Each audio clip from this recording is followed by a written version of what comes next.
el arrebatamiento de la iglesia. El arrebatamiento de la iglesia.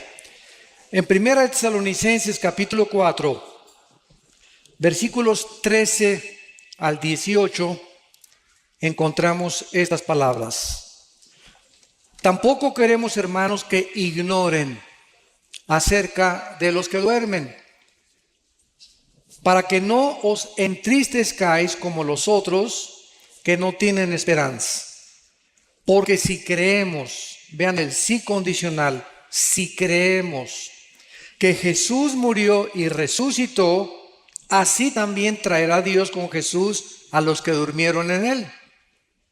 Por lo cual os decimos esto en palabra del Señor, que nosotros que vivimos, que habremos quedado hasta la venida del Señor, no precederemos a los que durmieron. Porque el Señor mismo, con voz de mando, con voz de arcángel y con trompeta de Dios, descenderá del cielo, y los muertos en Cristo resucitarán primero. Luego nosotros los que vivimos, los que hayamos quedado, seremos arrebatados juntamente con ellos en las nubes para recibir al Señor en el aire. Y así estaremos siempre con el Señor. Por tanto, alentaos los unos a los otros con estas palabras.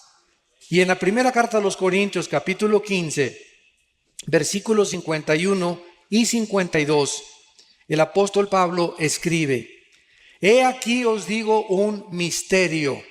No todos dormiremos, pero todos seremos transformados. En un momento, en un abrir y cerrar de ojos, a la final trompeta, porque se tocará la trompeta y los muertos serán resucitados incorruptibles y nosotros seremos transformados. Vamos a dar un desarrollo, una exposición o una exégesis del pasaje primero de Tesalonicenses para comenzar a entender más o menos lo que el Espíritu Santo nos quiere dar y entender lo que Pablo, alineado con la carta a los tesalonicenses, nos quiso también revelar. Dice en primera de Tesalonicenses, regresamos otra vez al capítulo 4, que el apóstol Pablo estaba interesado que los cristianos de la iglesia de Tesalónica no ignoraran algo. Porque cuando Dios le interesa que sepamos algo, nos los reveló en la palabra de Dios. Los tesalonicenses estaban tristes porque se estaban muriendo muchos hermanos, vivían la persecución de los romanos desde luego, y pues muchos de ellos no tenían la Biblia como la tenemos nosotros completa. Entonces sabemos que en Latinoamérica, principalmente, no sé, en Colombia, en México, cuando alguien se muere, hay veces que hasta 6 meses, un año, los parientes se visten de negro. Las mamás se visten de negro, las abuelas se visten de negro y guardan luto, así se llama luto, así dicen luto aquí también. Luto 6 meses o un año. Y llore al muertito. Y hay veces que te encuentras a personas que perdieron un hijo hace 3 años o 5 años y siguen tristes, siguen acongojadas, siguen con mucho dolor interno. Esto no puede ser así con los hijos y las hijas de Dios. Porque si creemos ahora, si no crees en la resurrección, pues vas a seguir llorando durante 10 años. Pero cuando alguien se muere cercano a nosotros, hay una mezcla de dolor porque somos seres humanos y es bueno llorar, es terrible no llorar. Porque puede desatar una depresión peor todavía. Entonces, bueno, es sano psíquicamente llorar, pero no llorar un año. O más de 3 o 4 meses. O tal vez, ¿verdad? De vez en cuando tienes algún recuerdo de un hijo, de una hija, de tu esposo, ex esposa y salen las lágrimas, no hay ningún problema. Pero estar constantemente en estado de tristeza es contra la salud mental, porque es terrible psicológicamente y además es una manifestación tremenda de incredulidad a la resurrección de Jesucristo. Entonces Pablo, con estos antecedentes, dice: no quiero que ignoren acerca de los que duermen. La palabra dormir, como lo vamos primero a demostrar, no significa que estamos en estado inconsciente en la muerte.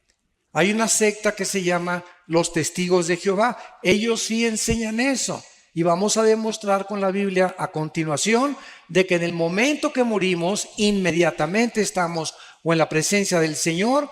Los cristianos y los no cristianos descienden al centro de la tierra, donde se encuentra todavía el infierno, para esperar que pase los 1000 años del reino milenial de Cristo y resucitar, Apocalipsis 20 del 11 al 15, para el juicio del gran trono blanco. Entonces, hay varias resurrecciones en la Biblia. Cristo es la primera persona en la Biblia en resucitar sin volver a morir. Antes de Cristo, Él resucitó a varias personas, a Lázaro, pero Lázaro volvió a morir. Por eso se le llama en Colosenses el primogénito entre los muertos, el primero en su género, que ha resucitado para jamás morir. Porque en cuanto murió, dice Romanos 6, al pecado murió de una vez para siempre. Vayamos a Génesis 35 y veamos y demostremos con la Biblia a dónde se va el alma y el espíritu, o qué es lo que pasa en el momento de la muerte.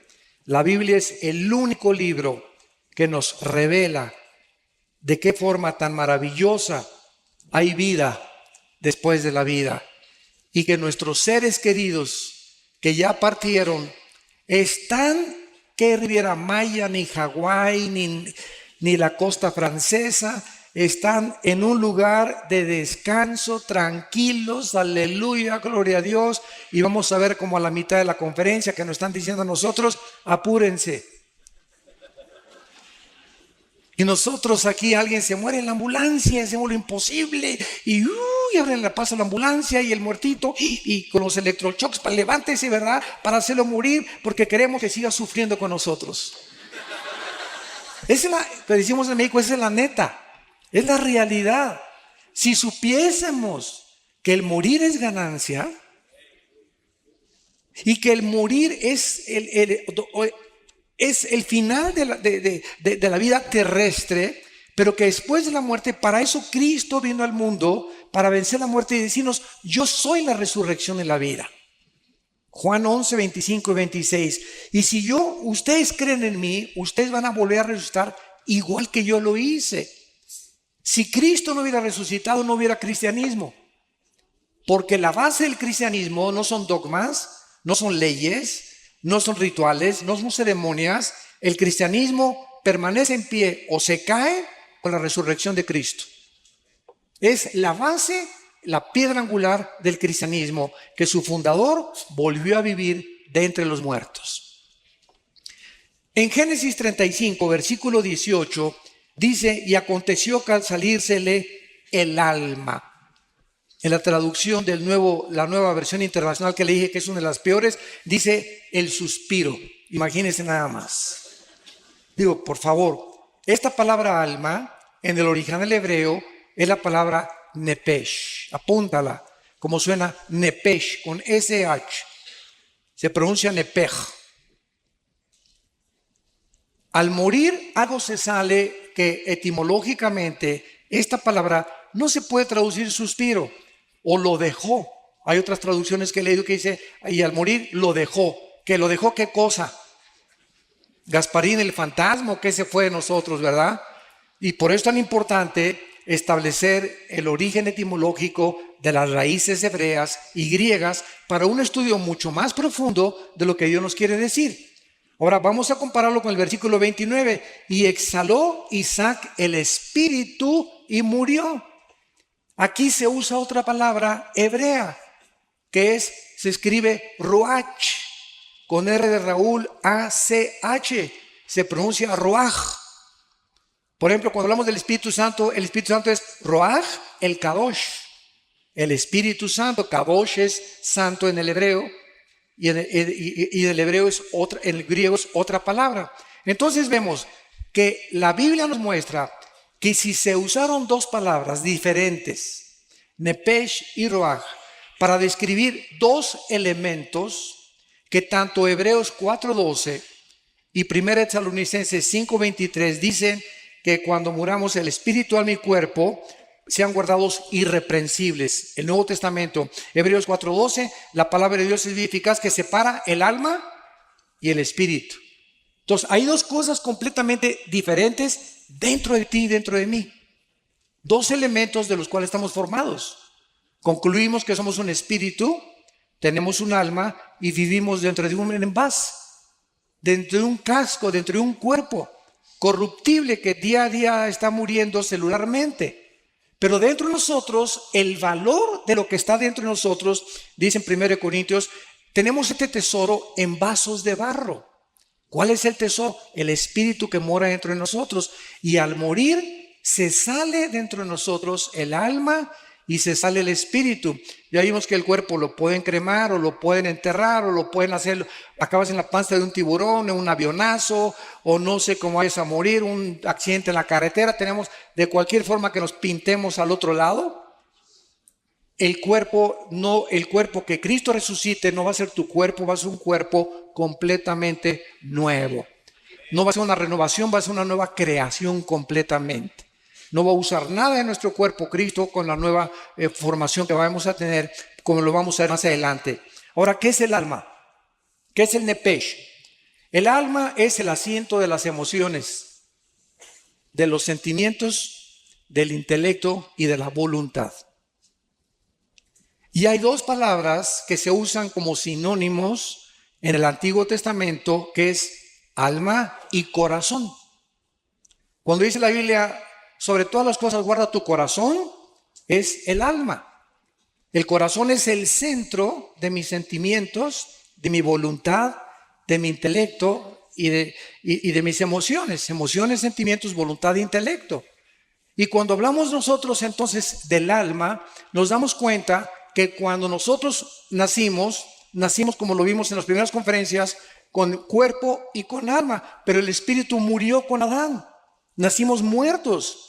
Efesios 2:1, muertos espiritualmente ante Dios, separados de Dios, de la comunicación. Se rompió la comunicación, se rompió el contacto con la fuente de energía y nacemos los seres humanos sabemos que en lo más profundo, dice Colosenses 3:11, Dios puso la eternidad en nosotros.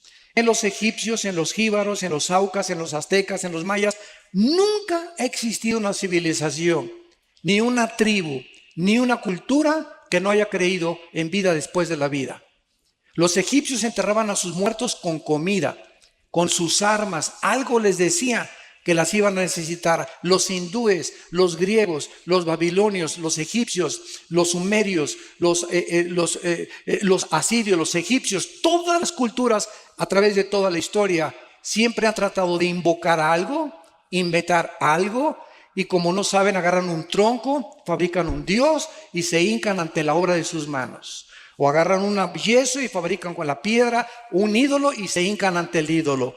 O si no, adoran al sol o a la luna o a una pirámide, pero el hombre es incorregiblemente, como dijo Sigmund Freud, religioso. Y esta religiosidad no la pueden explicar, ¿verdad? Los psicólogos, ni los psiquiatras, ni los antropólogos o sociólogos, porque esta religiosidad es simplemente la eternidad con la cual nacimos y tenemos una sensación de que algo trasciende esta vida. Tiene que haber algo que trascienda esto. Y por eso los ocultistas, los brujos hacen comunicación con los espíritus, con el espíritu de Cuauhtémoc, con el espíritu de Cristóbal Colón, comunicarse con el más allá, los ovnis, seres extraterrestres, siempre estamos buscando algo que trascienda nuestro mundo, porque sabemos que no es todo lo que hay aquí en el planeta Tierra.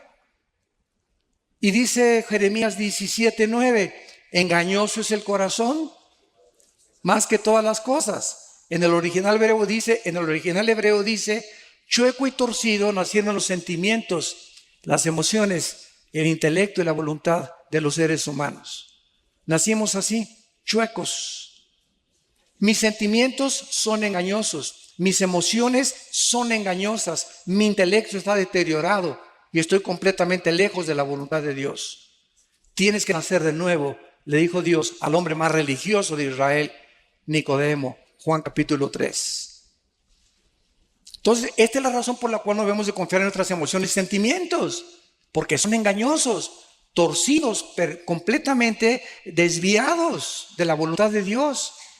Y cuando comenzamos a Dios, viene la reprogramación de mis sentimientos y mi voluntad. Y ahora Dios me dice, Armando, no hagas caso de tus sentimientos, haz caso de lo que dice la palabra de Dios. Obedéceme y hazme caso. Es que, hermano, me dice una muchacha, me casé, me estoy enamorada de Chencho, hermano, y tiene convertible. Y tiene una carrera y tiene dinero, pero no es cristiano, pero estoy seguro que se va a convertir cuando nos casemos. Perdón. Entonces yo le digo a esta muchacha, mira, fíjate lo que sucede. Cuando una persona cristiana viola la palabra de Dios porque cree que los fines justifican los medios o porque cree que son puros pretextos y se casa con una persona que no es cristiana, en ese momento el bien está haciendo y queda empoderado debajo del mal. Porque cuando el bien se pone bajo el mal aprisiona al bien. Y pierdes la brújula del Señor y tú acabas convirtiéndote en la religión de tu esposo. O acabas siguiendo las cosas de tu esposo. ¿Por qué? Porque desobedeciste a Dios. Y Dios no puede ser burlado. Cuando tú haces un negocio y haces socio del 50% de tus acciones a una persona que no es cristiana, estás violando 2 Corintios capítulo 6. No os unáis en yugo desigual con los incrédulos. ¿Qué comunión tiene la luz con las tinieblas? Y cuando me uno a las tinieblas, el mal derrota al bien. El bien solamente puede derrotar al mal mientras permanece de lejos. Alguien me ha dicho, ¿y por qué Cristo se juntaba con los pecadores? Pero se juntaba para hablarles de Cristo, por favor, para hablarles de la salvación, para llamarlos al arrepentimiento, no para echarse unas chelas con ellos. Ni para brindar con tequila de México, ¿verdad? Entonces es muy diferente. Entonces, si tú tienes un amigo que es no cristiano y es tu mejor amigo, tu mejor amiga, te va a acabar jalando y te va a acabar influenciando, porque dice en Jeremías que ellos se conviertan a ti y no tú a ellos. Entonces, si tienes una persona que no es cristiana, es para estar hablando de Cristo y traerla a Cristo. Y si ella te rechaza y te dice, no, ¿sabes una cosa? No vuelvas a salir con esa persona. Porque salgo contigo para hablarte del Señor y para tratar de hacerme tu amigo, para ganarte para el reino de Dios. Pero si hay un rechazo continuo a esa persona que tú consideras tu mejor amigo hacia las cosas de Dios, ten mucho cuidado porque Dios te puede abandonar. En el sentido no de que pierdas la salvación, sino que pierdas el poder para atraer a esa persona y esa persona te va a jalar al pecado, tarde o temprano. ¿Qué es el espíritu? El espíritu es la parte inmaterial del ser humano, apúntala, a través de la cual conocemos, adoramos y servimos a Dios. Juan 4:24, porque Dios es espíritu. Entonces a Dios se le tiene que conocer solo a través del Espíritu Santo. Si ninguna persona en esta mañana o en esta tarde no tiene al Espíritu Santo, aunque te pongas en flor de loto, meditación trascendental, budismo zen, y te vayas a un parque, te concentres, etcétera, etcétera, te estás comunicando con espíritus malignos que te van a engañar. Cristo dijo en Mateo 11:25 al 27, nadie conoce al Padre sino el Hijo y aquel a quien el Hijo lo quiera revelar. ¿Quieres conocer a Dios? Nadie puede conocer a Dios sin antes conocer a Cristo, porque es Cristo el que nos da a conocer al Padre. Es imposible conocer a Dios sin Cristo primero, porque Cristo lo vino a revelar y Él es el que nos lleva al conocimiento del Altísimo y del Señor de los cielos y de la tierra. Muy bien, una vez que vemos esto, nos damos cuenta, ¿verdad?, que entonces se sale al morir el alma y el espíritu. Ahora vayamos a Apocalipsis, capítulo 6, y veamos dónde están los que salieron de sus cuerpos, si están dormidos o roncando. Nada de eso. Apocalipsis 6, versículo 9 al versículo 11. Cuando abrió el quinto sello, vi bajo el altar, en el cielo, Juan veía, con sus ojos que tenía abajo o con sus ojos espirituales. Juan, cuando subió al cielo, su cuerpo se quedó abajo, ya lo vimos, Porque la carne y la sangre no pueden dar corrupción. El Espíritu del capítulo 4 dice, oyó una voz que dijo, sube acá, y subió al cielo. Se desprendió, se salió de su cuerpo y fue en el Espíritu al cielo. Y en el cielo vemos que el Espíritu tiene ojos que no son físicos. Y cuando tú eres cristiano, comienzas a adquirir ojos espirituales y oídos espirituales y lengua espiritual. Dice 1 Corintios 2 que hablamos palabras acomodando lo espiritual a lo espiritual. Oímos los que dijo Cristo, el que tenga oídos, oiga. Oídos espirituales se refería a él. Y el que tenga ojos, que pueda ver. Entonces, en el cielo, los ojos que operan no son los ojos físicos, sino los ojos espirituales. Y Juan los que están en la otra vida pueden ver. ¿Y qué cosa fue lo que vio Juan? Las almas bajo el altar de los que habían muerto como mártires. Tal vez fueron los que mató el anticristo. Y Juan los estaba viendo. Y no se puede ver algo que es incorpóreo, inodoro e incoloro. No son como otra vez como Gasparín el fantasma. Algo vio Juan y tenemos un cuerpo intermedio, 2 Corintios 5, el 1 al 7, mientras se nos da el cuerpo resucitado, glorificado en la resurrección de los muertos. Entonces, si tú te mueres ahorita, te vas inmediatamente ausentes del cuerpo, presentes en el Señor, y mientras viene la resurrección, necesitas una cobija allá arriba. Necesitamos una manta, necesitamos algo, porque el alma y el espíritu siempre están vestidos por toda la eternidad. Dice el versículo 10, y clamaban a gran voz, las almas que han muerto pueden ver, pueden oír y pueden comunicarse en el cielo. La voz, las ondas sonoras viajan en el cielo, el sonido viaja en el cielo. Y estaban hablando y estaban cerca de Dios. Y Juan estaba oyendo y estaba viendo. El espíritu de Juan en el cielo no eran ni sus ojos ni sus oídos, eran ojos y oídos espirituales. ¿Y qué es lo que oía Juan? Que el Espíritu Santo nos reveló. Tan importante. Vean lo que oyó Juan de estas almas. ¿Hasta cuándo, Señor Santo y verdadero, no juzgas y vengas nuestra sangre en los que moran en la tierra? Las almas en el cielo están conscientes y están conscientes de los eventos que están pasando en la tierra. Nos ven, se asoman y saben lo que está pasando. Y están preocupadas en este caso las que vio Juan, porque le están diciendo a Dios, Señor, siguen las guerras, la violencia, los secuestros, las violaciones, los robos, los crímenes, tanto desgracia, tantos cánceres. ¿Cuándo, Señor, se va a acabar todas estas cosas? Y ellos no estaban pidiendo venganza, estaban pidiendo una vindicación que es muy diferente. Se los voy a explicar. Porque muchos dicen, no, es en el cielo, estaban pidiendo venganza. Y una cosa es venganza y otra cosa es vindicación. Venganza es cuando tú quieres vengar algo que te hicieron y pagar con la misma moneda. Y vindicación es establecer la justicia. Les voy a dar el ejemplo. Un juez, si tú eres abogado lo vas a entender con más claridad. Un juez, cuando condena a un reo, el reo no le puede decir, usted me está echando 50 años de edad porque se están vengando de mí. Por el amor de Dios, ¿verdad? El castigo que se te va a aplicar, pitirijas, tijas, cuijas, no es venganza, se está vindicando la justicia, porque la justicia exige que se cumplan con 50 años de prisión los crímenes que tú hiciste. Yo no tengo nada contra ti, yo soy el juez, simplemente estoy aplicando la justicia. Esa es la vindicación.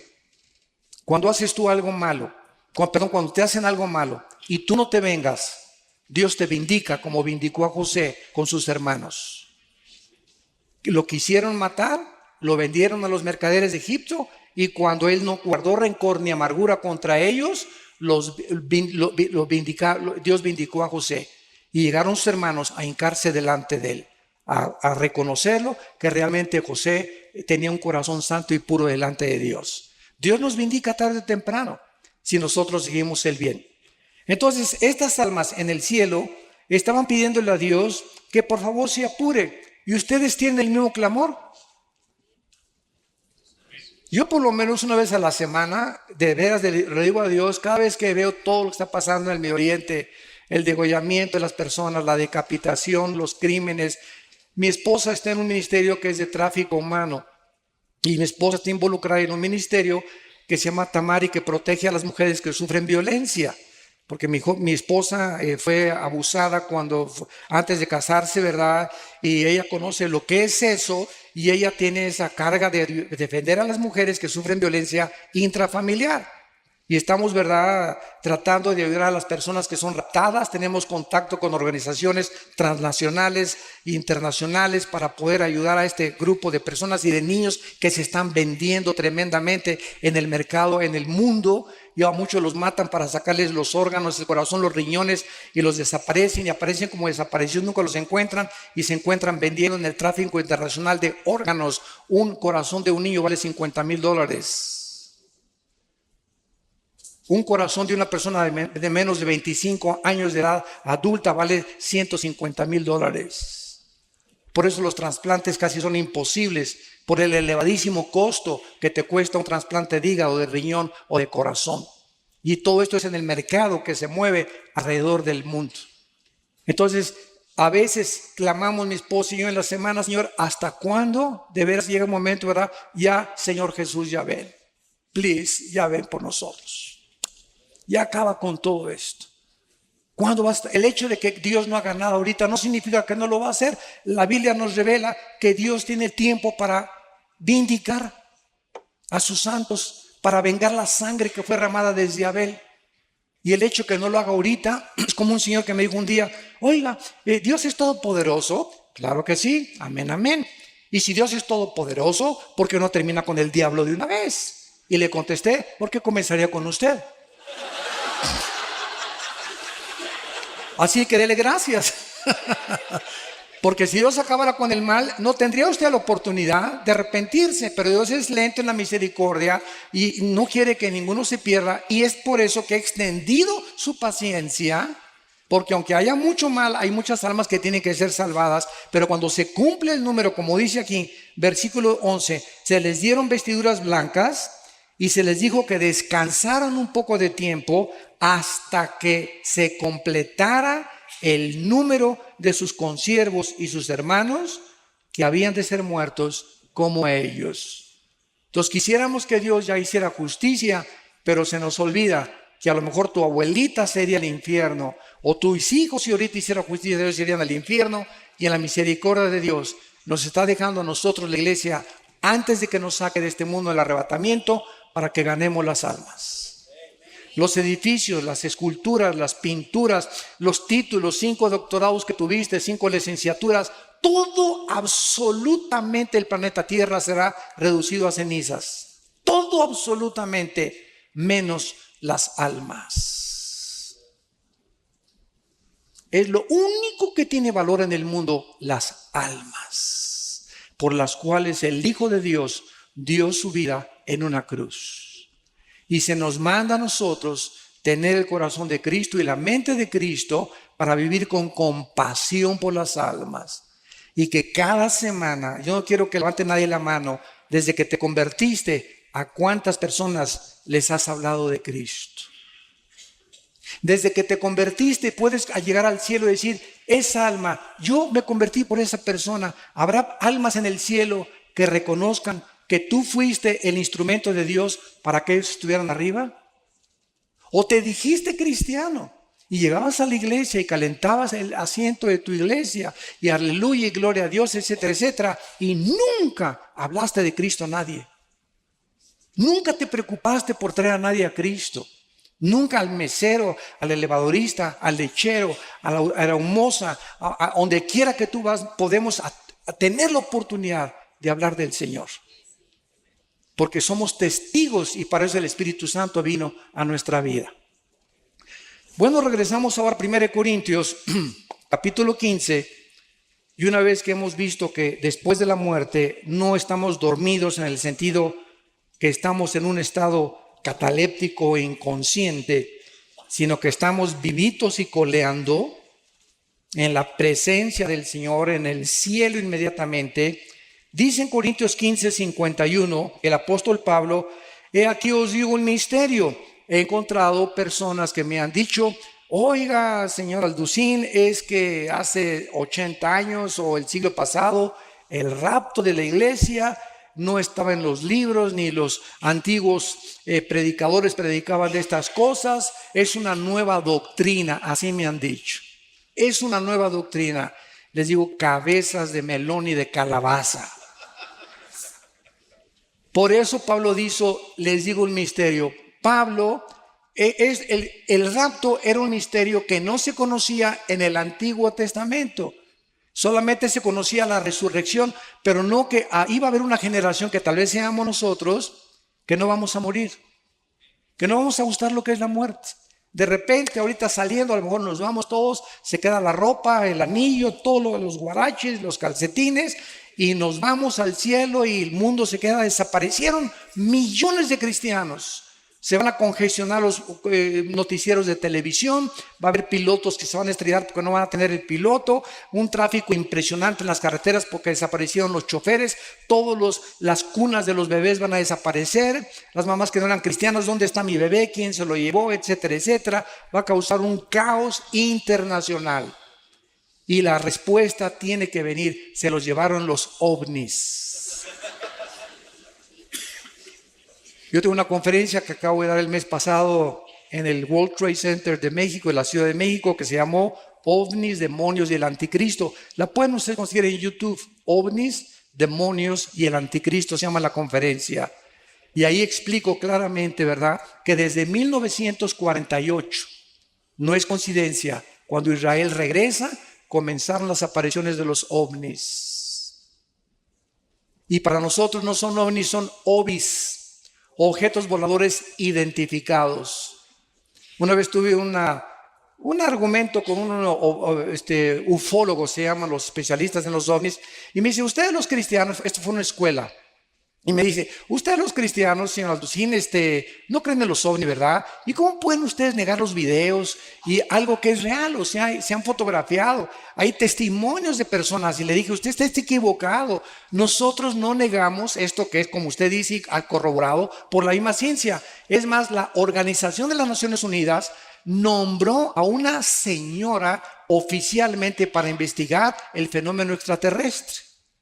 Porque la Fuerza Aérea de los Estados Unidos está convencida que es real la aparición de objetos voladores no identificados. Y le dije, nosotros no negamos que esto sea real, pero estamos seguros que los tripulantes no son marcianos ni jupiterianos, son fenómenos de la materialización de energía de los ángeles caídos, que están preparando el escenario para que cuando desaparezcamos millones de personas, el mundo puede decir, los extraterrestres se llevaron. Y cuando aparezca el anticristo, con poderes sobrenaturales, sobrehumanos, lo van a considerar un extraterrestre. ¿Y quién como él? Nadie podrá luchar contra él. Y el líder religioso que aparezca lo van a adorar como un santo porque está haciendo milagros. Porque cualquier milagro hace que las personas se hinquen sin saber que los milagros tienen el origen o satánico o de Dios. No todos los milagros vienen de Dios. Satanás tiene el poder de materializar la energía. Entonces, este misterio que Pablo está relatando nos dice, ¿cuál es el misterio? Que no todos vamos a morir, no todos vamos a dormir, sino todos seremos transformados, cambiados. En un momento, va a ser instantáneo, en un parpadeo de los ojos. Y dice a la final trompeta, muchos han dicho que es a la final trompeta del Apocalipsis. Un error también doctrinal. ¿Por qué? Porque las trompetas del Apocalipsis son para el juicio, son de juicio. Y aquí es la trompeta para llamar a los santos a el cielo. Si nosotros estudiamos en el libro de los Números, las trompetas que se usaban en el pueblo hebreo, vamos a encontrar que se usaba un shofar, que es un cuerno de carnero. Síganme con cuidado. Cuando acampaban cuando acampaban todos los israelitas, las 12 tribus alrededor del tabernáculo, oeste, oriente y occidente, cuando acampaban alrededor, siempre el tabernáculo miraba hacia el oriente. Y cuando necesitaban, no tenían iPhones, no tenían correo, no tenían teléfono, para poder movilizar al pueblo, cerca de 2 millones de personas, usaban los sacerdotes shofares y tenían 2 toques. Escuchen, el toque para que se reunieran todos en el campamento era así.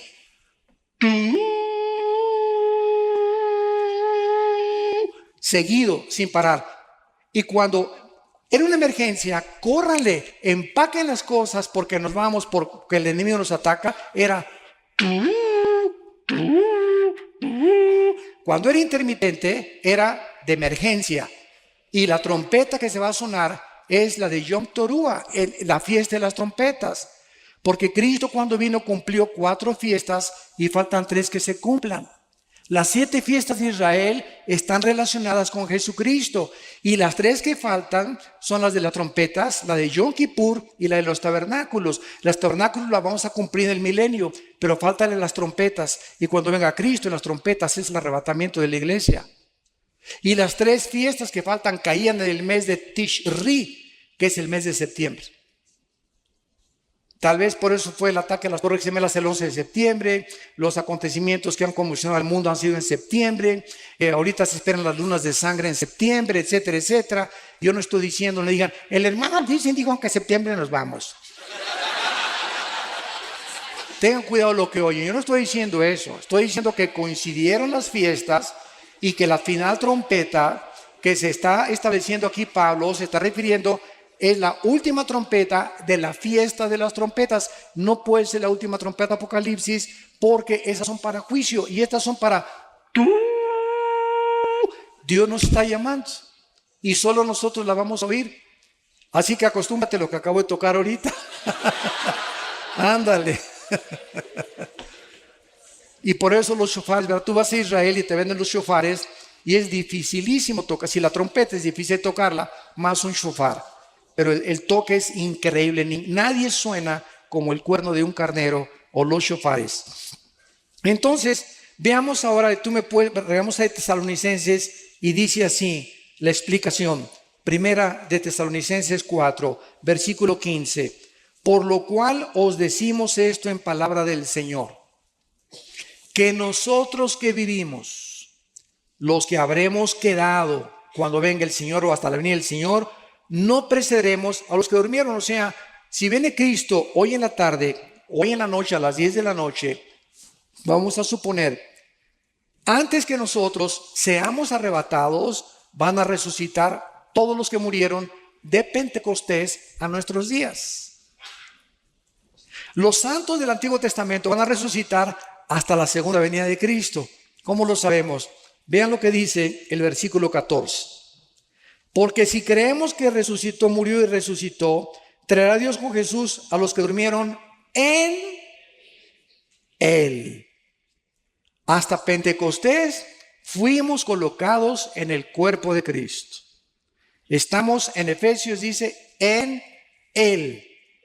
Dice Romanos 6 que fuimos sepultados con Él, identificados en su muerte, en su sepultura, y cuando Cristo resucitó, resucitamos con Él. Estas son cosas que la mente humana no puede captar. Es tremendo espiritualmente, pero Dios nos considera ya sentados con Cristo, reinando con Cristo posicionalmente, aunque en la práctica tenemos que seguir luchando contra el pecado y contra las enfermedades. Entonces, solamente desde Pentecostés se formó la iglesia y desde Pentecostés los que reciban a Cristo estamos en el cuerpo de Cristo mediante el bautismo del Espíritu Santo. Los otros cristianos o fieles que murieron antes de Pentecostés van a resucitar hasta la segunda venida de Cristo. Daniel 12, versículo 2. Muchos los que duermen en la tierra serán despertados, dice muchos, no todos, unos para vida eterna, otros para confusión perpetua. Y aquí está hablándole Dios, el ángel a Daniel, acerca de los que mueran en la tribulación. Ahora, cuando nosotros resucitemos, ¿quién fue el primero en resucitar? Cristo, después seguimos nosotros. Vean cuántas resurrecciones va a haber. Después de nosotros van a resucitar los 144,000.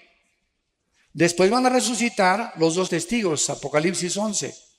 Después van a resucitar los santos del Antiguo Testamento, llevan 5 resurrecciones. Y después van a resucitar al final del milenio los que entraron sin cuerpos al reino milenial, cuando Cristo venga y no estaban glorificados, y van a tener que resucitar para vivir en la eternidad y en la nueva Jerusalén con Él. Entonces la Biblia menciona más de 5 o 6 resurrecciones. La primera fue Cristo, 1 Corintios 15:52. Primero es Cristo y las primicias después, que somos nosotros. Y después los que durmieron en Él. Ahora sigamos lo que dice el relato. Versículo 16. Porque el Señor mismo, Cristo mismo, a todo color, en persona, físicamente, bajará del cielo. Y Él bajará acompañado de Miguel, que es el jefe y comandante de todas las huestes de ángeles del cielo. Van a ser millones de ángeles cuando venga Cristo, y ninguno va a tocar la tierra, todo va a ser en el aire. Cuando llegamos de repente, ¡pum!, y nos salimos y estamos con Él en el aire. Los arcángeles van a bajar con Él, se va a tocar la trompeta de Dios y entonces Él va a descender del tercer cielo al primer cielo, a la atmósfera. Y en ese momento todos los que están en las tumbas van a resucitar de Cristo a nuestros días, los que murieron en Cristo, los que estaban identificados, bautizados en el cuerpo de Cristo, que somos la iglesia, judíos, griegos, mexicanos, colombianos, bla, bla, bla, bla, bla. Y dice la Biblia en el versículo 17, luego nosotros, o sea, primero la resurrección de los que murieron en Él, y entonces nosotros, en fracciones de segundos, en un parpadeo, vamos nosotros, dice la Biblia, a ser arrebatados. La palabra arrebatado es muy importante en el griego, apúntala. Es la palabra griega arpazo, con Z, arpazo, que significa ser sacado de en medio súbitamente o con fuerza. ¿Por qué se usó rapto? Porque la palabra en latín raptus, y arrebatados es castellano y arpazo es griego. Y como la Biblia del Nuevo Testamento fue escrita en griego, se usó la palabra arpazo. Pero cuando usamos rapto, es un sinónimo y la gente nos entiende. El rapto de la iglesia es la palabra más común. Bueno, seremos arrebatados juntamente con ellos para recibir al Señor en el aire. Y así estaremos con el Señor para siempre. Ya, adiós mundo cruel, ya nunca te veré, ¿verdad? Oye, hermano, y si se queda mi abuelita ahí en la tierra, y si se queda mi hijo y veo que se quedó mi hijo, ay, Señor, mi hijo, ¿no te lo quieres traer también a él, por favor? ¿Sabes una cosa? Los sentimientos aquí abajo en la tierra van a ser transformados y las emociones completamente en la nueva creación que Dios va a hacer de nuestros cuerpos. ¿Por qué?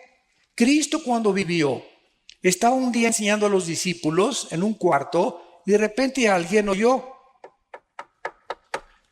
y fueron a contestar a la puerta. Y uno de los discípulos desde la puerta le gritó al Señor, Señor, es tu mamá y tus hermanos. Pregunta, ¿por qué no entraron al discipulado? ¿Por qué no entraron al estudio? ¿Por qué no estaban con Cristo? Porque dice la Biblia que no creían en Él. María no creía en Él. María, aunque sabía lo que el ángel le reveló y le dijo que una espada traspasaría su corazón, María al pie de la cruz entiende finalmente cuánta obstrucción espiritual, porque el Espíritu Santo no ha venido, que Él era el Hijo de Dios. En las bodas de Canaán quería que lo siguiera obedeciendo. Haz esto, y le contesta a Cristo, mujer, entiende, mi hora no ha llegado. Por el amor de Dios, mamacita, pórtate bien. En otras palabras, te hablan tus mamás y tus hermanos, y Cristo, ¿qué les dice? Espérenme tantito, ¿no? Mi familia es primero. No dijo eso. Mi madre y mis hermanos aprovechó para dar esta lección. Son los que hacen la voluntad de mi Padre y lo obedecen. Mi madre y mis hermanos, ahorita nosotros aquí somos la verdadera familia. Si mi abuelita no se convierte, si mi mamá no se convierte, si mis hermanos no se convierte, ustedes son mis hermanos, ustedes son mis madres, ustedes son mis padres, ustedes son mis hermanos en Cristo. Por eso es la importancia de amarnos incondicionalmente y soportarnos y tolerarnos y vestirnos de mansedumbre y de reverencia y de humillación, porque somos hijos de Dios. Y si yo veo que alguien, un hermano, un hijo mío, lastima a otro hijo mío, me voy a doler y voy a castigar a mi hijo. Y cuando nosotros nos peleamos como cristianos, estamos peleando a un hermano y a un hijo de Dios, y Dios está enojado contigo. Porque entre nosotros no puede haber rencores, ni amarguras, ni estarnos atacando los unos a los otros, no importa la denominación. Somos hijos de Cristo, estamos en desacuerdo en muchas cosas, nos vamos a poner de acuerdo arriba, pero aquí abajo amémonos como Él nos amó, porque por el amor que tengamos, el mundo sabrá que somos hijos de Dios. Ahora bien, en el momento en que resucitemos, la pregunta finalmente es, ¿cómo será nuestro cuerpo? ¿Me parecería a John Travolta? ¿O a Tom Cruise? ¿O a Brad Pitt? ¿O a Madonna? ¿O a fulano de tal? Qué interesante es, vamos a Filipenses, vean todo lo que la Biblia nos revela, pero tú viendo telenovelas, Dios mío santo. Dice Filipenses capítulo 3, versículo 20 y 21. Mas nuestra ciudadanía está en los cielos, de donde también esperamos. Esta es la vida del cristiano, estamos en una continua esperanza de que venga. Estamos esperando al Salvador, al Señor Jesucristo, el cual transformará, o sea, cambiará completamente nuestro cuerpo de la humillación nuestra para que sea semejante, igual al cuerpo que cuando Cristo resucitó tenía después de haber muerto en la tumba en Jerusalén.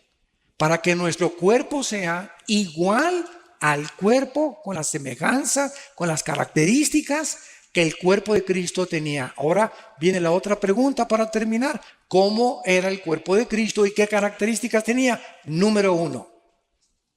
Cuando Juan se acercó a la cruz, vio una gota de sangre mezclada con agua que salía del costado de Cristo.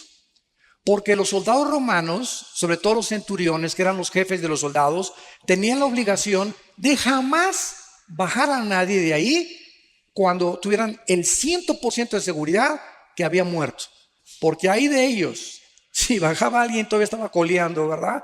Tenían que asegurarse que estaba completamente muerto. Entonces el centurión, como no le golpearon las piernas a Cristo, ni le rompieron las piernas, que era la costumbre de los crucificados, les rompían los meniscos de las piernas para que se colgara el cuerpo y murieran. Si no habían muerto, se morían de asfixia. Ya no podían, el cuerpo ya no podía hacer esto y se morían sin aire, se asfixiaban. Pero a Cristo no le rompieron las piernas. Fue el único crucificado que no le rompió las piernas porque se profetizó que no romperían ningún hueso.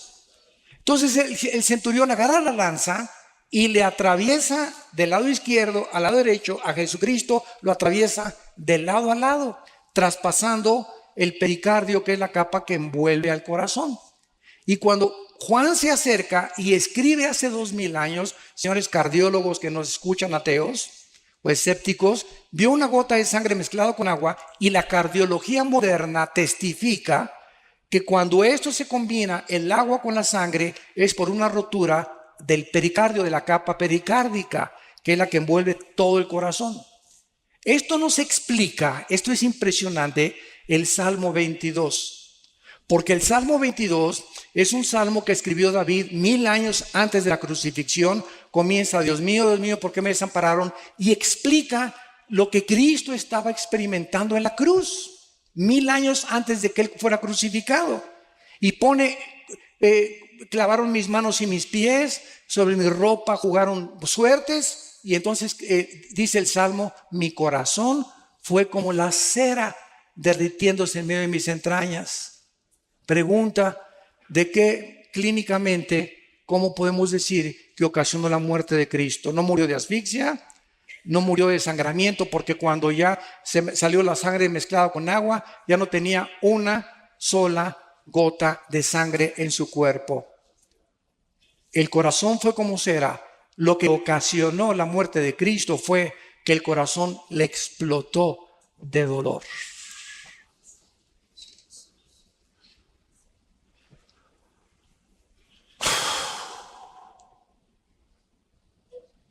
Cuando nuestros pecados fueron puestos sobre su cuerpo, el santo, hecho más sublime que los cielos, no lo pudo tolerar ni soportar, ser separado de su Padre.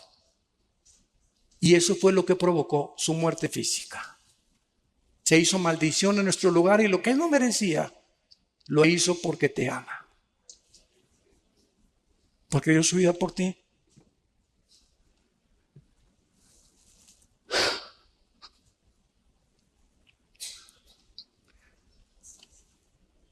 En segundo lugar, vamos a Lucas capítulo 24 y veamos otra característica de Jesús cuando resucitó. Esto es también muy interesante. Dice Lucas 24. Estamos viendo nuestro cuerpo, igual al de Cristo, ya no va a funcionar con la circulación de la sangre. Ahorita nuestros cuerpos necesitan la sangre porque la vida, antes de que se descubriera la circulación de la sangre, en Levíticos 17:11, 3000 años antes de que se descubriera, señores médicos, la circulación de la sangre, la Biblia decía, la vida de la carne está en la sangre. Y es interesante que la palabra vida, ahí en Levítico 17:11, sea la palabra hebrea nepesh, que es alma. Escuchen, el alma está en la sangre. El alma se transmite en la sangre. Por eso la sangre de José no podía ser transmitida a María, porque hubiera sido un alma pecadora, la del Hijo de Dios. Dios tenía que poner el cromosoma Y en María para que el Hijo de Dios naciera sin pecado, transmitido por la infección del ser humano. Entonces no vamos a tener sangre, vamos a estar regidos por otras leyes fisiológicas. Dice en Lucas 24, versículo 36, mientras ellos hablaban de estas cosas, aquí estamos viendo a los judíos, a los discípulos, apóstoles, ya caminando, todavía Jesucristo ya había resucitado. Jesús se puso en medio de ellos y les dijo, paz a vosotros, shalom, shalom, shalem, tranquilos, calmados, mantengan la serenidad interior. Es lo que la palabra shalom abarca como 10 traducciones la palabra shalom en el hebreo. Es un estado de bienestar, de tranquilidad, de seguridad, de esperanza, donde no eres perturbado por nada. Puede el mundo estar temblando, puede caer el petróleo, pueden caer los billetes de dólares, puede haber una guerra, pero tú estás completamente como un pajarito junto a una cascada inmensa. El pajarito está dormidito, ni pío, pío, pío hace, porque sabe que la cascada nunca llegará a él. Esa es la paz que sobrepasa todo entendimiento, estar en medio del huracán y de los problemas, pero sabemos que estamos seguros en las manos del Señor. Para siempre.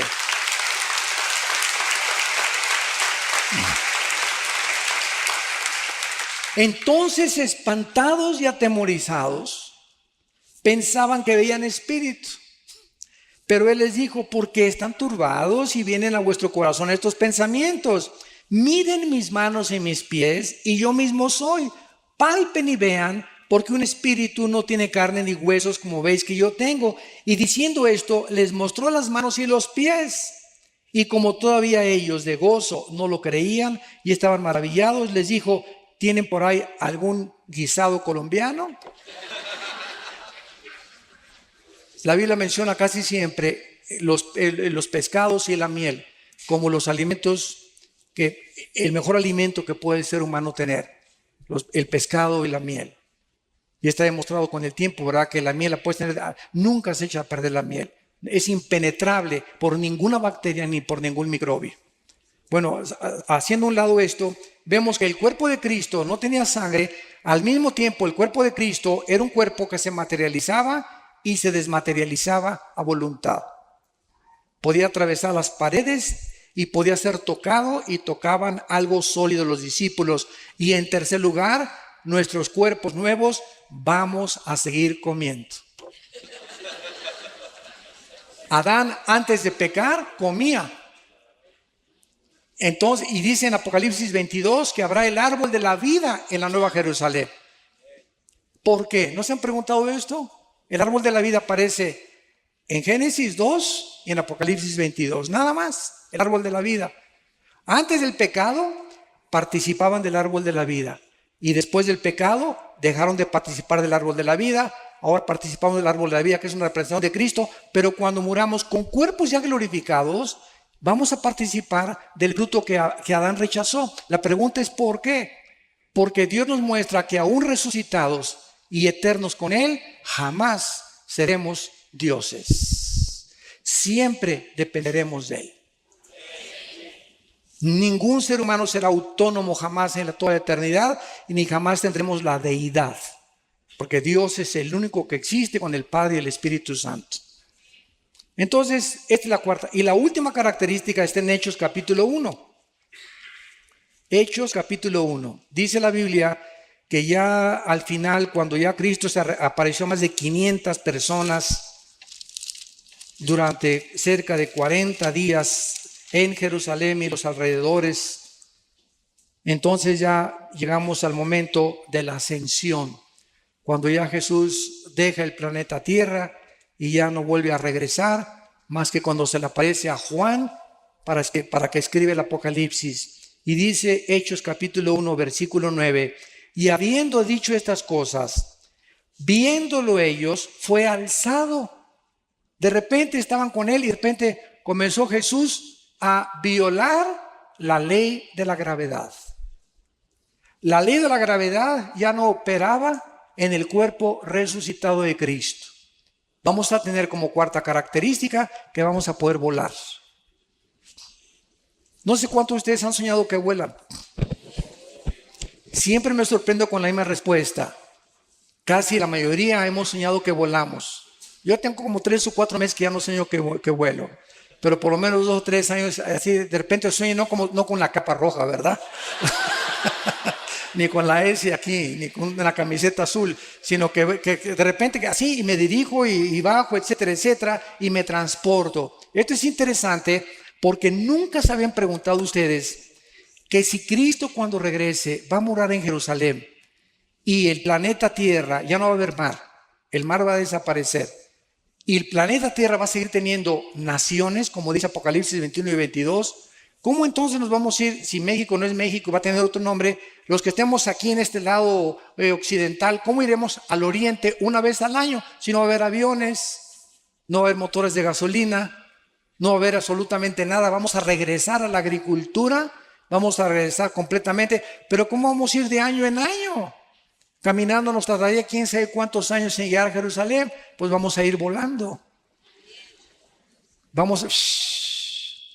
De repente atravesamos, ¿verdad?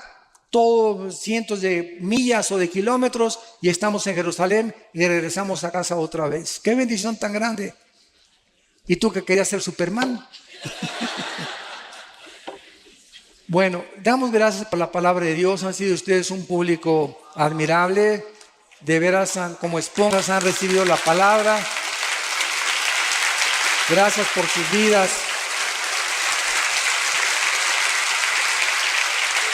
Muchas gracias. Las preguntas, ¿verdad? Una ronda de preguntas rápidas, doctor Alducin. Pregunta, quisiera saber si la Biblia admite la presencia de extraterrestres en la Tierra. ¿De quién? Extraterrestres. Dice, toman como evidencia la construcción de las pirámides y de Machu Picchu, entre otros. Bueno, esos extraterrestres son los ángeles caídos, que han dejado su huella, ¿verdad? ¿Quién les dio esa sabiduría a los mayas para poder hacer lo que hicieron con los calendarios sin computadoras, sin calculadoras, sin telescopios? ¿Qué civilización, qué conocimiento le dio a los egipcios o a los que hicieron las pirámides de Egipto para hacer que rocas de 15 toneladas que ni siquiera existen en el Cairo, ni cerca de Egipto, de dónde las trajeron todavía no saben, pueden haberlas puesto junto y partirlas como mantequilla, ensamblarlas una a otras, como las de Machu Picchu, como las de Stonehenge? Todo esto es obra de que el mundo ha sido visitado por extraterrestres. Nada más que estos extraterrestres, la Biblia es la única que los desenmascara.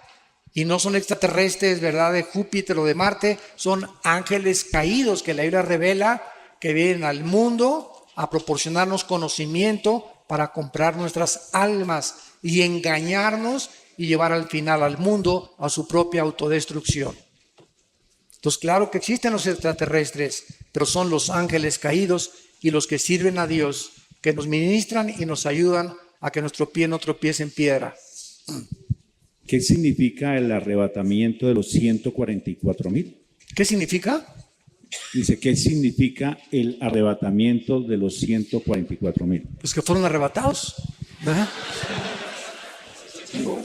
Bueno, eso es desde ese punto de vista. Y en segundo lugar, creo que sí estoy tratando de captar la pregunta. Tal vez, ¿qué significa teológicamente? No, me imagino que es eso. Bueno, es importante que entendamos lo siguiente: la iglesia tiene que salir del mundo para que Israel vuelva a entrar al campo a jugar en lugar del Barcelona. Entonces es importante que los judíos vuelvan, por eso dice Romanos 9, Romanos 10 y Romanos 11, 3 capítulos de Romanos dedicados a explicarnos que Dios no ha terminado con los judíos. Están en la banca, ahí está el Chicharito en la banca todavía. Y después le dan su chance, ¿verdad? Para que meta el gol y pase el Real Madrid, ¿verdad? A la liga. Entonces ¿cómo que hay?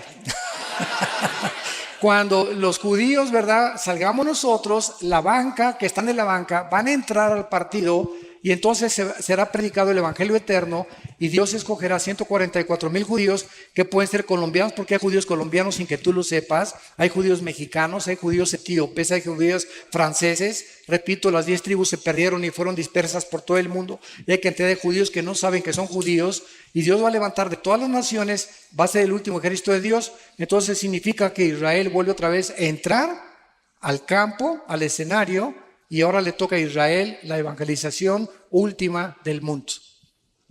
¿Hay alguna información genética que pueda determinar que una persona sea homosexual o lesbiana?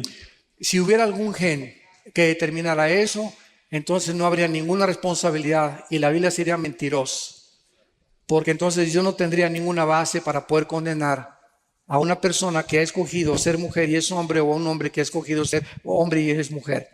Entonces no hay ningún gen absolutamente que demuestre eso. Esto es una aberración completa que han tratado de usar para justificar precisamente un pecado de homosexualidad o de lesbianismo.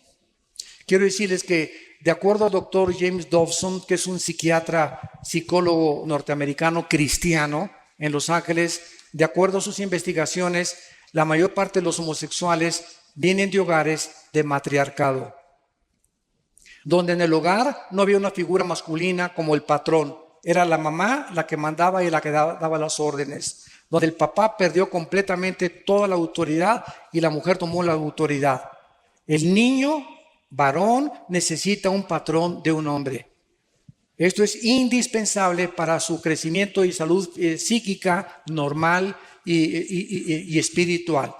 Entonces, la mayor parte de ellos han sido de estos hogares, y otra parte, dice el doctor Dawson, la mayor parte también de los homosexuales, casi un 50 y 50%, han sido personas abusadas en su infancia o en su juventud sexualmente.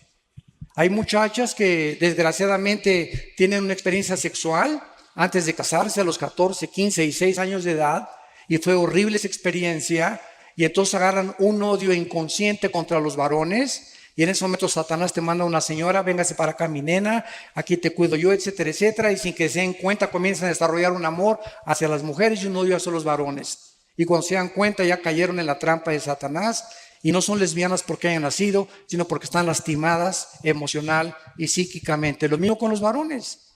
Muchachos, que mi esposo y yo, a todos los homosexuales y los que tenemos en la iglesia, porque tenemos muchos y los aceptamos. Pero les decimos, los aceptamos porque la iglesia es un hospital. Pero ustedes tienen que cambiar su conducta y echarle ganas y discipularse y confesar su pecado. Y si a los 6 meses o 1 año no han cambiado, no los mandamos a un campamento de jóvenes. Ni que enseñen la escuela dominical, ¿verdad? Tampoco. Tienen que pasar 4 o 5 años, ¿verdad? Para que podamos realmente ver que hay fruto. Decía David Wilkerson, un grande hombre de Dios que fundó los Teen Challenge, el desafío de la juventud, los centros de rehabilitación más grandes cristianos del mundo. Él el pastor en Times Square de la iglesia pentecostal Asambleas de Dios. Y decía David Wilkerson que de todas las personas que ha conocido, heroinómanos, cocainómanos, marihuanos, etcétera, etcétera, el homosexual es la persona más difícil de rehabilitar, pasando los 25 años de edad. Antes de los 25 no están tan lastimados y hay mucha oportunidad de salvarlos, pero ya a los 30, 40, si siguen practicando eso, es 10 veces más difícil. Doctor Alducin, ¿es bíblico la doctrina de cubrir los objetos y personas con la sangre de Cristo? No. Ejemplo, yo cubro con la sangre de Cristo mi casa. ¿En qué Biblia está eso? Ni en los mormones está eso tampoco, ¿verdad? Yo creo que ni en el Corán está eso. Esas son costumbres y tradiciones que hemos inventado. ¿Qué es la sangre? ¿Qué es la sangre? La sangre es la vida. Cuando Jesús derrama su sangre, ¿qué derramó? Su vida, porque la vida está en la sangre. Entonces, cuando tenemos a Cristo entre nosotros, ¿a quién tenemos? La vida de Cristo. Y cuando decimos, la sangre de Cristo me cubre, ya estoy cubierto, porque lo tengo a Él dentro de mí.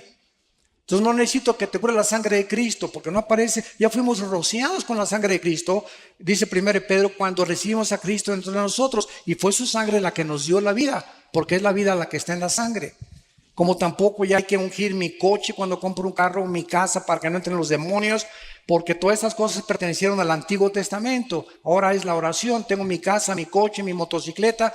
Padre, te encargo mi casa, reprendemos todo espíritu de aquí. Esta casa es usada para la gloria de Dios, mi carro es para la gloria de Dios. Guárdanos de choques y accidentes, pero estar ungiendo las cosas perteneció al Antiguo Testamento porque el aceite era un símbolo del Espíritu Santo. La única parte que se usa el aceite en el Nuevo Testamento es en Santiago 5, unjan a los enfermos y los líderes y la oración de fe salvará al enfermo. Pero estar ungiendo y bajo la sangre de Cristo, etcétera, etcétera, son frases que hemos acuñado, ¿verdad? Y queremos, yo entiendo lo que quieren decir, ¿verdad? Te cubro bajo la sangre de Cristo, o sea que estoy diciéndole a mi hijo, ¿verdad? Que el Señor te proteja, pero si mi hijo se porta mal, ni la sangre de Cristo lo va a cubrir.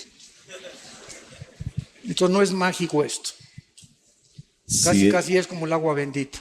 Si el alma está en la sangre, donar órganos y transfusiones de sangre es un error. No, absolutamente. Este es el error de los testigos de Jehová.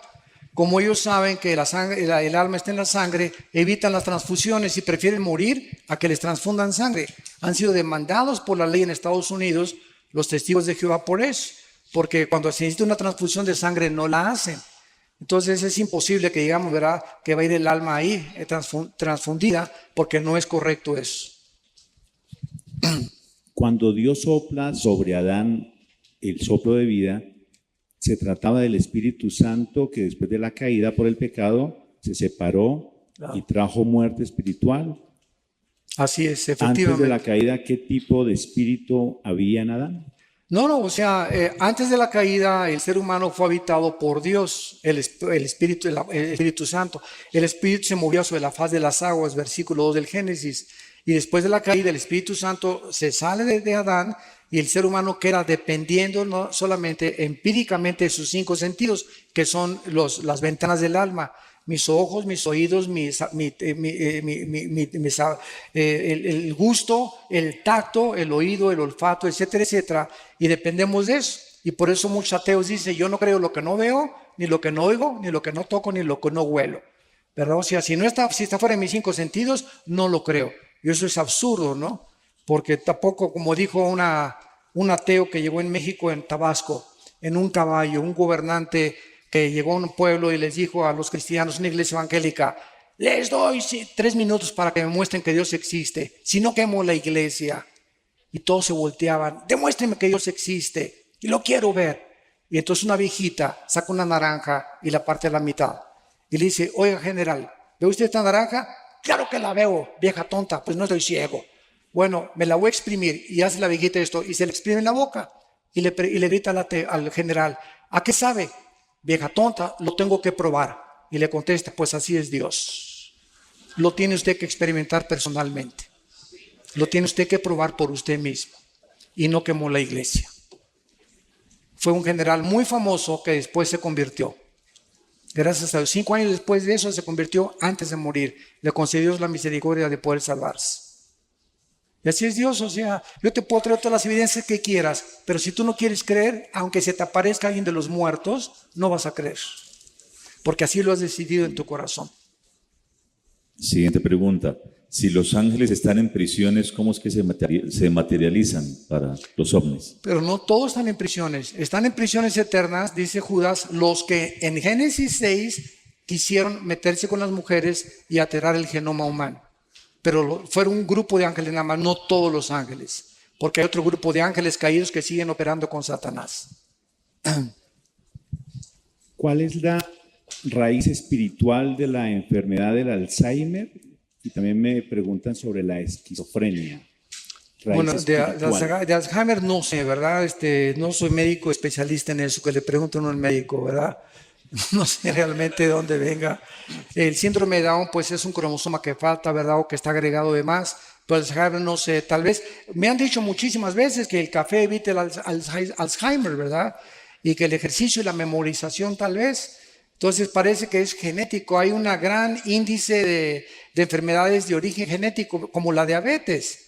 Hay personas que son flacas y las conozco yo y tienen diabetes tipo 2. Y hay gordos, gordos, gordos, tan feliz como Santa Claus que no tienen ni diabetes. Y tú lo ves y dices, Dios mío, pero ¿por qué, verdad? Si hay un gran índice de probabilidades que 5 kilos de peso que tengas te predispone a la diabetes, 5 kilos de más que tengas, y sobre todo aquí en el área del abdomen. Porque hay gente entonces gorda y etcétera, etcétera, y están más sanos que tú y que yo. ¿Verdad? La genética tiene muchísimo que ver en muchas enfermedades. Así es. Doctor Alducin, usted dijo que Cuba es como una cárcel. ¿Qué opina que los diálogos de paz de Colombia se estén desarrollando desde Cuba? Ahí no me meto.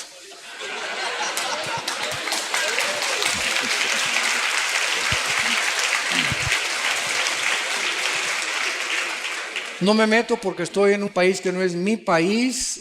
No sé las intenciones del gobierno actual colombiano y no puedo juzgar así porque no estoy muy inmiscuido ni profundizado en este problema político ni con las FARC tampoco. Entonces, disculpen, no puedo opinar en algo que no tengo la suficiente información, ¿verdad?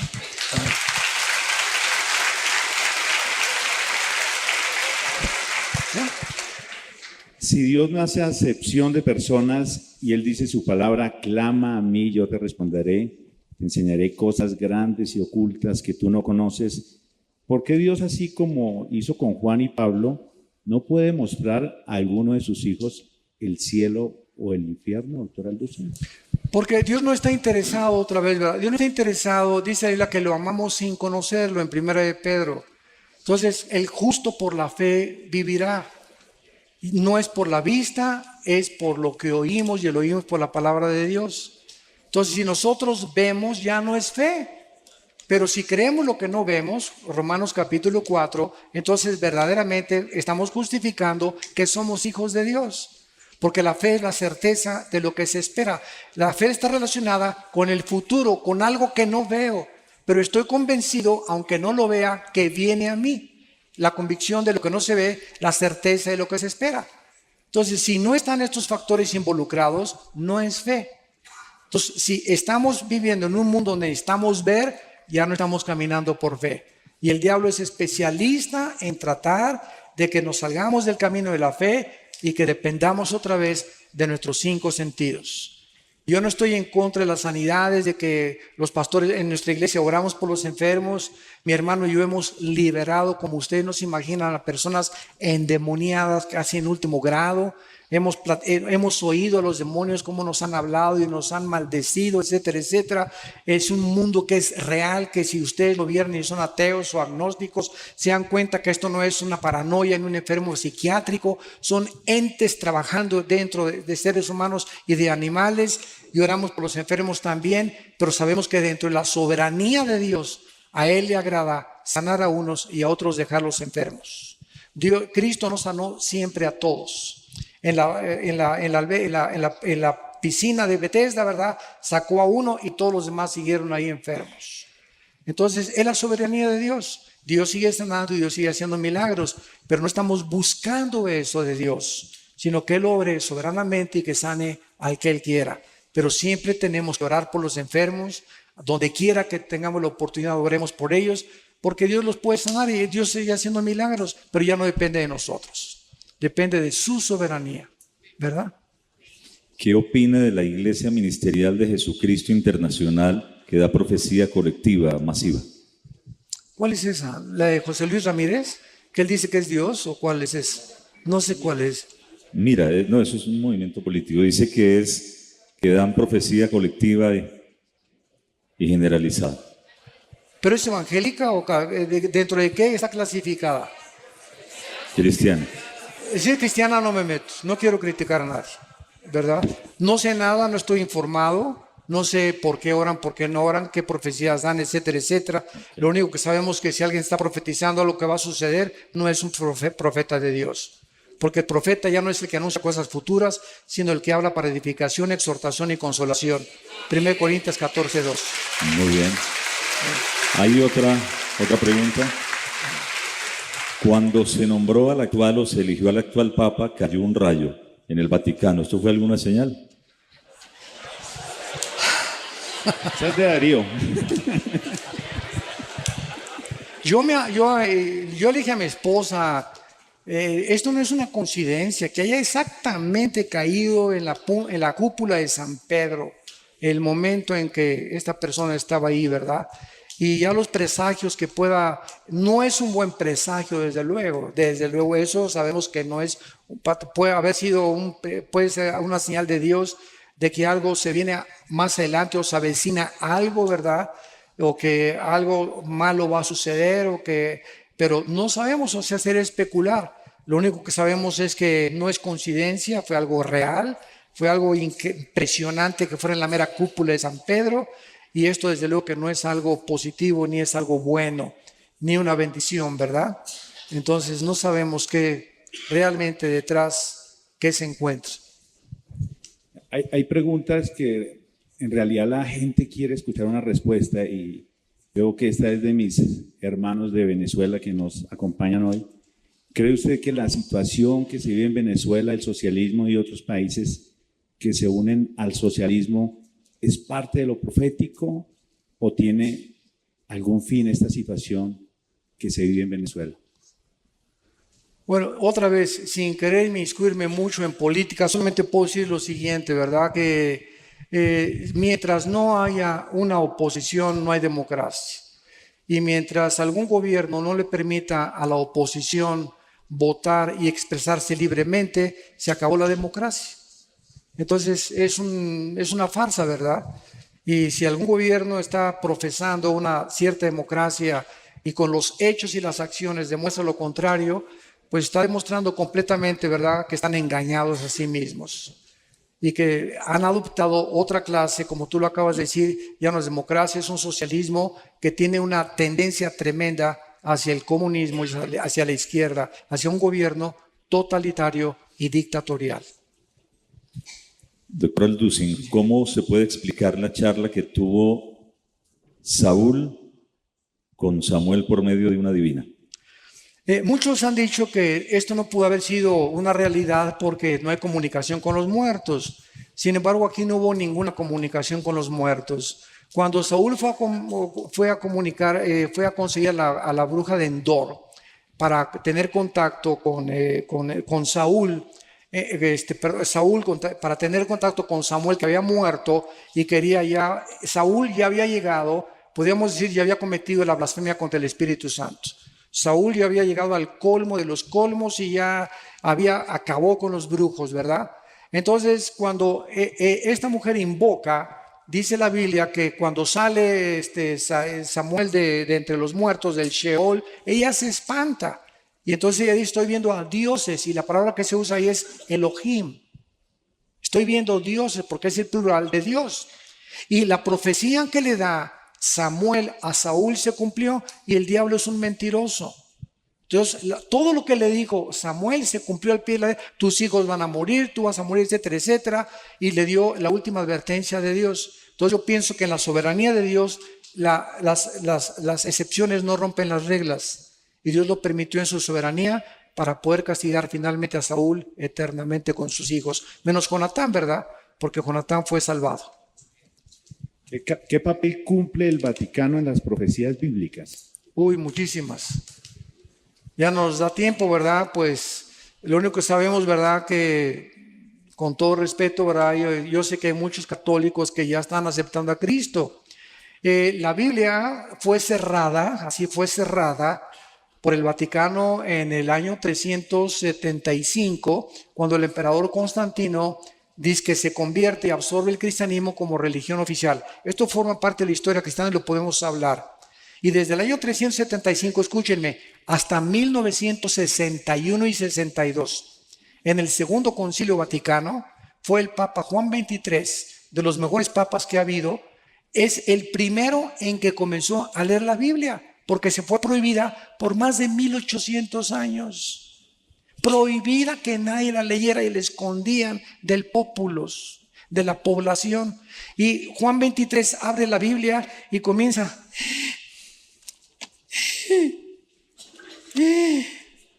Dios mío, ¿verdad? ¿Cuántas cosas? ¿Y qué hace Juan 23?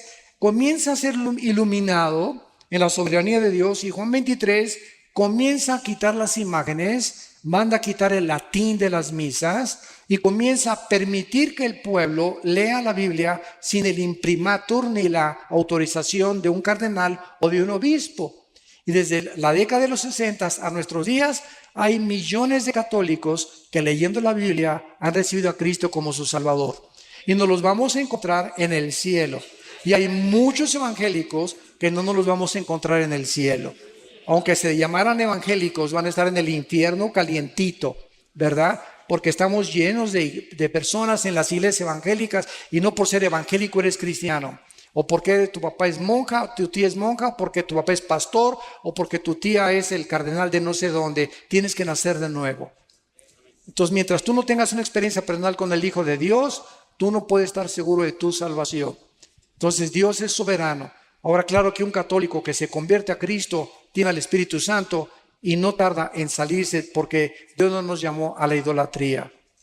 Y Roma es contraria a la salvación. El mensaje que predica Roma no es el mensaje de la salvación por la gracia, es la gracia más los sacramentos, la gracia más las buenas obras. Y Roma se sigue considerando la madre de la iglesia, y fuera de Roma no hay salvación. Así que bueno, ¿verdad? Hay muchas profecías acerca del Vaticano y de la corrupción que han hecho con la palabra de Dios.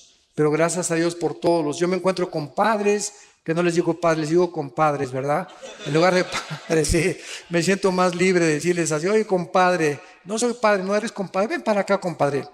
Y compartirles la palabra de Dios, ¿verdad? Una vez estuve en Guatemala, me llevaron a un convento, les cuento esto rápido, es muy bueno esto, porque me llevaron a un convento de monjitas, unos pastores, y era una madre linda, la madre superiora. Y entonces les dije, ¿qué hacen aquí encerradas, hermanas? Y se voltearon, ¿cómo que qué hacen aquí encerradas? Le digo, sí, ¿qué hacen encerradas? ¿No leen la Biblia? Sí, claro que sí, pastor. Pues dice Mateo 28, 19, 20, vayan y prediquen el evangelio. ¿Qué hacen aquí encerradas? El diablo las ha engañado, que se queden encerradas, y si siguen encerradas, ¿cómo van a salvar las almas? Y se volteaban a ver, unas otras comenzaron a persinarse, a sacar sus estampitas. Y entonces la madre superiora me llamó a su oficina y me dijo, oiga, pastor, quiero hablar con usted. Oré con ella y recibió a Cristo. Dice, nunca lo habíamos considerado. Le dije, es la trampa más grande de los monasterios y los conventos. Dios no quiere que nos encerremos. Si nos encerramos, ¿cómo vamos a ganar las almas? Él dijo, vayan y prediquen el evangelio a toda criatura. Y el diablo los encierra para contradecir las órdenes de Jesucristo. Y eso fue lo que les movió el tapete para poder entender que estaban engañadas. Yo no sé cuántas dos más se han últimas preguntas, convertido, doctor ¿verdad? Alducin. Sí. Dice, ya las dos últimas, terminamos. Luego de la resurrección nos encontraremos con nuestra familia. ¿La reconoceremos? ¿Que si vamos a reconocer? No, que si nos encontraremos en el cielo con las familias y si las podremos reconocer. Bueno, cuando Cristo llama en Mateo 17 a Juan, Santiago y Jacobo para que se transfigurara enfrente de ellos, apareció junto a Cristo Elías y Moisés. ¿Se acuerdan de este pasaje? Y los apóstoles pues no había más Polaroid, no había fotografía, nadie había retratos de Elías ni de Moisés. Sin embargo, los apóstoles los reconocieron, Moisés y Elías. Y estaban los dos hablando con Jesucristo. Y estaban tan emocionados, ¿verdad?, que ya Pedro quería hacer un tabernáculo para quedarse a dormir ahí. Y pues ya quedarse ahí, ¿verdad? Entonces nosotros vemos que la pregunta es ¿cómo los pudieron reconocer no habiendo ningún registro de Moisés ni de Elías físicamente? Y la respuesta es que el conocimiento espiritual se llama intuitivo. Entonces, por ejemplo, cuando Pedro en el capítulo 5 de los Hechos llega Ananías y Zafira, pregunta, ¿quién le dijo a Pedro que habían robado a Dios? ¿Quién le dijo? Pedro no tenía cámaras fotográficas, ni inspectores, ni satélites para estar inspeccionando la casa de todos los cristianos. Y al llegar a Ananías, dijo, ¿por qué vendiste esta heredad en tanto? ¿Por qué me vienes a engañar a mí? Estás engañando al Espíritu Santo. Y viene Zafira, la esposa, y caen muertos, y gran temor cubre a la iglesia. ¿Qué quiero decir yo? Que cuando vayamos al cielo, vamos a saber, ahí está Adán. Yo no sé ni cómo fue Adán, pero va a haber un conocimiento intuitivo, espiritual, que me va a decir, ahí ese es Pedro, ese es Adán, ahí está Moisés. Y ese conocimiento intuitivo lo estamos comenzando a experimentar ya aquí en esta tierra, como lo experimentó Pedro. Yo les digo una cosa muy sincera, sin ganas de gloriarme. Hay mucha gente a la que yo veo y siento en mi espíritu cómo son realmente en la realidad. Y siento, ¿verdad? Este es un hipócrita, lo que me está diciendo no es verdad, o esta persona oculta algo, o hay veces que veo personas con una mirada velada. O sea, yo le digo a mi esposa, ¿te acuerdas la pareja que conocimos hoy? Él oculta algo. Él no es como es, no es una persona sincera, tiene una vida doble. No sé qué sea, pero no es una persona transparente, porque la lámpara del cuerpo son los ojos. Es un conocimiento intuitivo que no se obtiene a través de leer ni de investigar, sino se siente en el espíritu. Y mientras más crecemos en el Señor, más sensibles nos volvemos al discernimiento de espíritus. Hermano pastor, ¿puede repetir el sonido de las trompetas? Se grabó, ¿eh? De cumpleaños. Por tu cumpleaños. No es broma, no es broma. Es muy bromista, y yo lo llamo y le digo apóstol y me dice ¿qué hubo, querubín? Apóstol de apóstoles. Tanto, exacto, que el tema de la apostolitis, así rápido. Yo no acabamos aquí ahorita con eso. No, un resumen. ¿Cuánto hay de tiempo? 2 minutos. ¿Sí?